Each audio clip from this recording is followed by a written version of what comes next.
Bonsoir à tous, mesdames, messieurs, bienvenue au journal. D'abord la vitrine. La société civile et les hommes d'église plaident en faveur des personnes victimes d'évictions forcées. Un colloque placé sous le thème « Une meilleure gestion foncière pour un logement décent » vient de se tenir à Douala. Puis sport-football, l'on n'a pas fini de s'interroger sur la subite démission du président Sepp Blatter à la tête de la Fédération internationale de football association. Retour sur la date historique du 2 juin dans ce journal. Voilà pour les titres. Si vous nous rejoignez à l'instant, vous êtes sur CAM News 24 et c'est l'heure du journal. D'abord de la politique à l'ouverture de cette édition d'information pour parler de la révision des listes électorales et la quasi-absence des formations politiques ainsi que de la société civile. Le constat est fait par les délégations du Conseil électoral présents sur le terrain depuis le 25 mai. La rédaction s'est intéressée de près à cette situation pour mieux comprendre le désintérêt de certains acteurs du processus électoral vis-à-vis de cette révision. Plus de détails.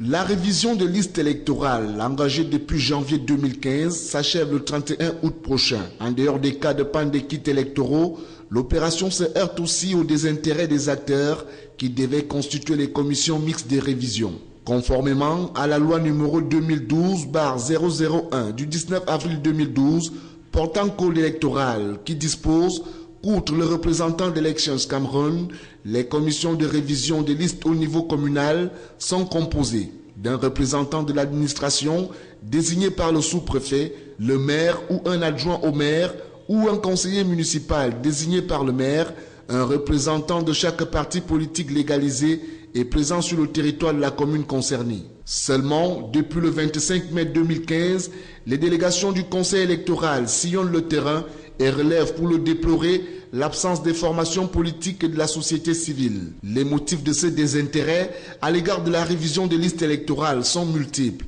Les partis politiques se plaignent par exemple que l'ECAM ne prend pas en charge financièrement ces commissions. Une prise en charge qui, loin d'être un salaire, devrait être constituée de frais de transport et autres rafraîchissements journaliers. Côté ELECAM, l'on explique que la qualité de membre des commissions mixtes est gratuite d'après la loi, mais que l'ELECAM apporte quelques commodités de fonctionnement pour ces commissions mixtes.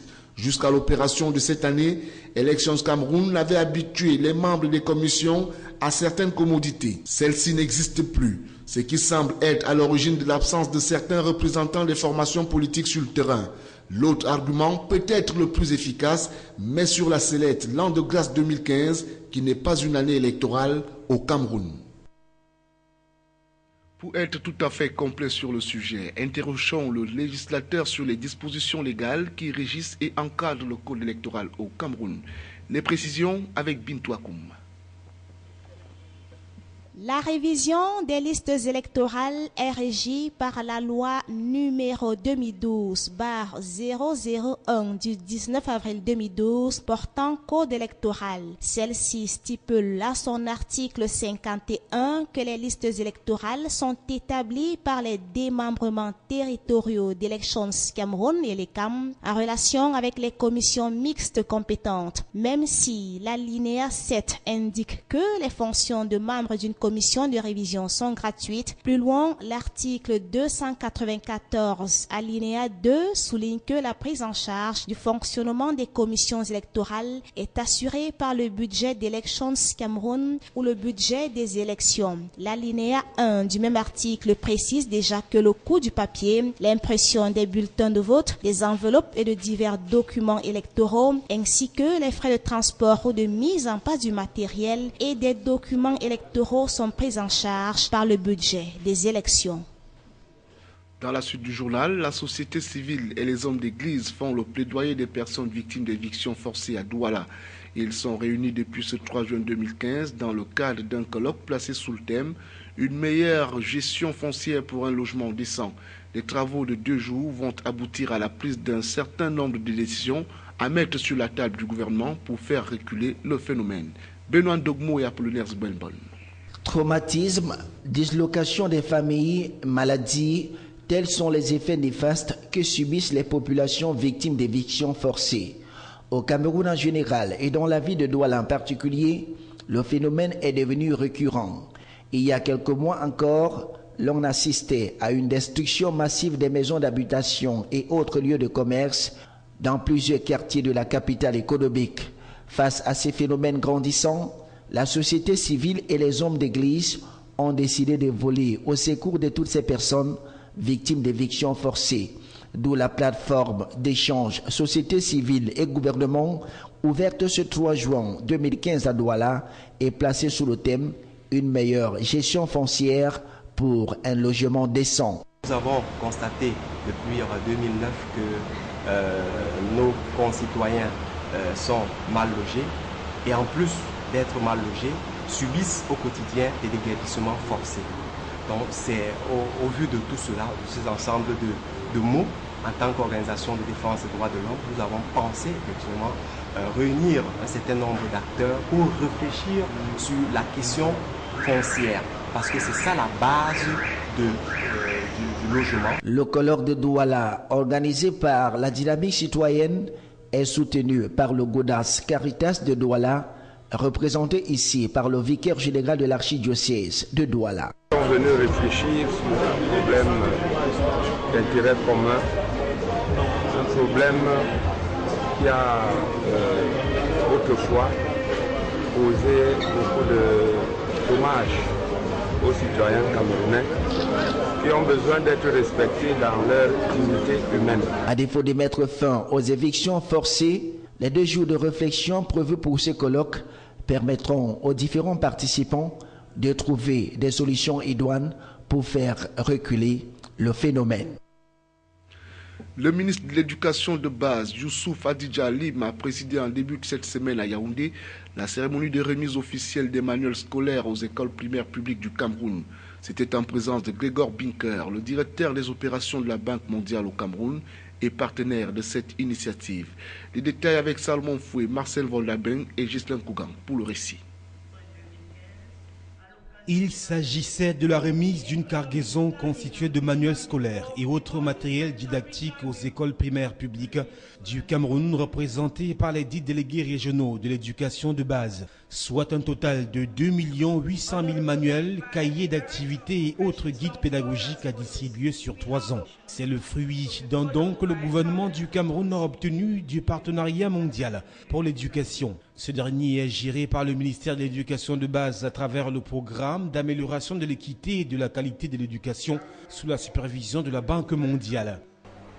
Cette action a été rendue possible avec l'appui de la Banque mondiale. Cette cérémonie qui avait pour cadre l'esplanade de l'école publique de Fandena s'est voulu un levier d'adhésion de la communauté éducative sur l'apport du manuel scolaire dans les acquis scolaires des élèves, une tribune de sensibilisation sur l'utilisation effective de ces manuels et une invite à la bonne conservation des 10 ouvrages.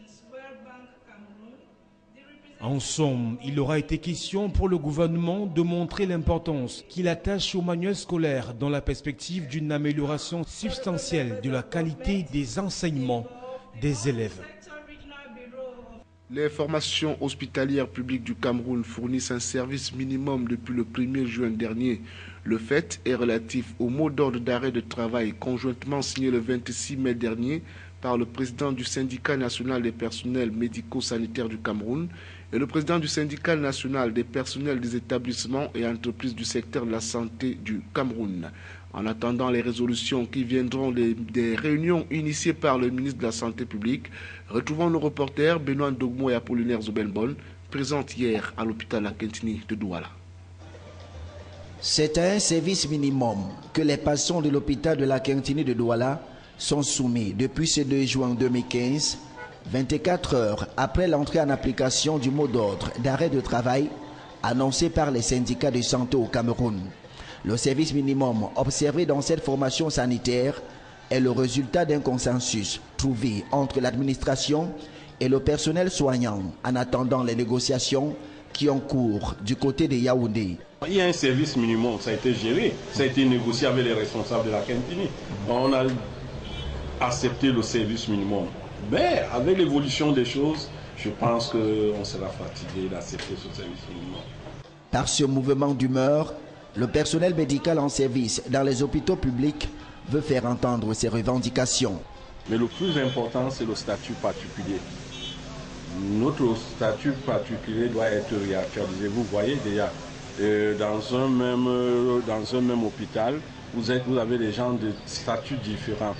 Les vacataires, les agents de l'État, les contractuels, les fonctionnaires.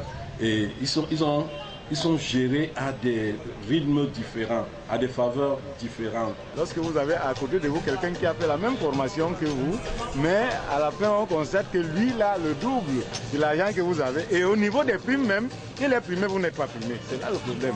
Quand vous entendez quote-part, les quote-part ne concernent que les fonctionnaires. Ils ne concernent pas le personnel administratif, le personnel soignant et le personnel médical. Donc, même si vous êtes médecin, si vous n'êtes pas fonctionnaire, vous n'avez pas de quote-part. Les négociations entreprises avec le ministère de la Santé publique pour une analyse plus claire de la situation sont restées infructueuses. Et cette fois, les hommes et les femmes en blouse et blanche ont décidé de rompre le silence. Restons en santé, où le Tchad, le Cameroun et les autres pays de la sous-région mutualisent leurs forces pour lutter contre le sida et les IST. Une vaste campagne transfrontalière vient d'être initiée au pont reliant la ville de Yagua au Cameroun et Bangor au Tchad afin de sensibiliser les filles libres, les camionneurs et les populations riveraines sur cette pandémie qui endeuille les nombreuses familles. Cette campagne rentre dans le cadre des activités synergiques transfrontalières du nœud Yagua-Bangor organisé par le projet Prévention VIH-Sida en Afrique centrale. Le reportage de Célestin Tabouli. Réduire la survenance de nouvelles infections au VIH-Sida et des IST chez les camionneurs, les filles libres et les populations riveraines du nœud transfrontalier Yagua au Cameroun et Bangor au Tchad. C'est l'objectif de la grande campagne de mobilisation et de dépistage contre ces maladies organisée dans le cadre des activités communes synergiques transfrontalières. Selon les organisateurs, la problématique de cette initiative reste et demeure dans l'engagement des deux États, à savoir le Cameroun et le Tchad, et des autres pays de la sous-région à mutualiser leur énergie afin de lutter efficacement contre ces fléaux, à accroître l'utilisation correcte du préservatif, à améliorer la perception des risques du VIH-Sida et à encourager la population à la connaissance de leur statut sérologique qui conduira inéluctablement à une meilleure prise en charge. Les cérémonies de lancement de cette vaste campagne placée sous le haut patronage du gouverneur du Mayo-Kébi-Est au Tchad et du préfet du Mayo-Danaï au Cameroun viennent de se dérouler respectivement à Bangor et à Yagua, lesquelles cérémonies ont connu une forte mobilisation des représentants des ministres de la Santé publique du Tchad et du Cameroun et des autres pays de la sous-région, des autorités des deux pays, des représentants de l'ONU-SIDA, du secrétaire exécutif de l'OCEAC, des représentants des secrétaires permanents des comités nationaux de lutte contre le sida, des représentants des associations de marketing social des pays membres de la CEMAC, des pères éducateurs et des communautés logeant au niveau du nœud transfrontalier Yagua-Bangor. Dans leurs différents discours de lancement, le gouverneur du Mayo-Kébi-Est, Mahamat Ali Asabala, et le préfet du Mayo-Danaï, Kweti Saimondo, ont fait savoir que la campagne des activités communes transfrontalières revêt un grand intérêt pour les populations de ces pays. C'est que le sida est réel. Les IST sont réels. Et pour être à l'abri de toutes ces maladies, la seule condition, c'est se faire dépister à temps. Le dépistage à temps pourra les donner la chance à vivre leur vie sans problème. Le représentant du secrétaire permanent de l'OCEAC, pour sa part, a indiqué que la prévalence au VIH-Sida chez les camionneurs, les filles libres et les populations riveraines est très élevée. Par exemple, lors du premier passage dans ce nœud en 2013, passage au cours duquel 2500 personnes avaient été mobilisées, 1310 ont été dépistées, 371 traitées contre les IST et 69 personnes déclarées séropositives. Sport football, quelques jours après sa réélection, Sepp Blatter, le président de l'instance internationale, a annoncé mardi dernier lors d'une conférence de presse qu'il démissionnait de son poste. Un congrès exceptionnel doit avoir lieu prochainement pour désigner son successeur. Retour sur cette actualité avec Michel Ateba. Le président de la FIFA, Joseph Blatter, tout juste réélu vendredi dernier, aura finalement cédé à la pression et aux nombreuses voix qui, depuis la semaine dernière, réclamait son départ. Au cours d'une conférence de presse, il a annoncé ce mardi soir qu'il quittait la Fédération internationale de football et qu'un congrès extraordinaire de l'organisation serait organisé au plus vite afin d'élire un nouveau président. Un peu plus tard, la fédération a précisé que ce congrès aurait lieu entre décembre 2015 et mars 2016. S'il n'a pas été mis en cause par la justice, l'étau se resserre autour de Sepp Blatter, tandis que le New York Times a révélé que son bras droit, Jérôme Valk, est désormais dans le viseur des autorités américaines. Ce dernier serait soupçonné, selon le quotidien américain, d'un transfert litigieux de 10 millions de dollars sur les comptes gérés par l'ancien vice-président de l'organisation, Jack Warner, l'une des 14 personnes inculpées la semaine dernière par la justice américaine. Reste que Sepp Blatter se trouvait dans une position de plus en plus délicate pour diriger l'organisation dont il était à la barre depuis 1998. Il demeure cependant en poste jusqu'à l'élection de son successeur. Bientôt la fin de cette édition d'information, mais avant de partir, voici l'essentiel à retenir. La société civile et les hommes d'église plaident en faveur des personnes victimes d'évictions forcées. Un colloque placé sous le thème « Une meilleure gestion foncière pour un logement décent » vient de se tenir à Douala. Et puis sport football, l'on n'a pas fini de s'interroger sur la subite démission du président Sepp Blatter à la tête de la Fédération internationale de football association. Le retour sur la date historique du 2 juin dans ce journal vous a été livré. Mesdames, Messieurs, c'est la fin de cette édition d'information. Merci d'avoir été de nôtres.